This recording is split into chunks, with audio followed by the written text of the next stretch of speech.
माशाल्लाह मैडम नसीम अब आप जान की ताज पोशी करेंगे, क्योंकि ये गिफ्ट आम गिफ्ट नहीं है, ये गिफ्ट किसी आम की तरफ से नहीं, माशाल्लाह मदीना शरीफ की नगरी से ये ताज आप जान के लिए सैयदादी ने भेजा है। माशाल्लाह खुश नसीब है मेरी आपी हाजिर रिजवाना बतूल कि जिन को ये ताज पहनाया जाएगा सैयदादी की तरफ से। इनको ये ताज गिफ्ट आया है मदीना शरीफ से। तो नारे की सदा होनी चाहिए, नाराए तकबीर, नाराए रिसालत, नाराए हैदरी, नाराए गौसिया, नाराए गौसिया। या नबी सब करम है तुम्हारा, तुम्हारा या नबी सब करम है तुम्हारा। ये जो वारे न्यारे हुए हैं, या नबी सब करम है तुम्हारा, तुम्हारा या नबी सब करम है तुम्हारा।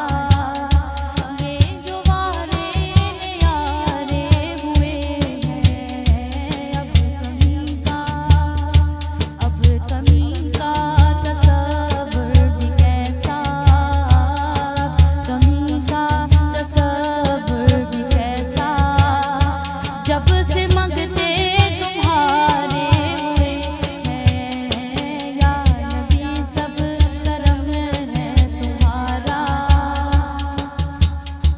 उनके दरबार से जब मैंने पंजतन के वसीले से मांगा, मांगा पंजतन के वसीले से मांगा, मुझको खैरात फौरन मिली है, मुझको खैरात फौरन मिली है। खूब मेरे गुजारे हुए हैं, या नबी सब करम है तुम्हारा। माशाल्लाह मैं बहुत मशहूर हूँ उन सैयदादियों का जिसने अपनी मोहब्बत से अपने करम से नवाजा है।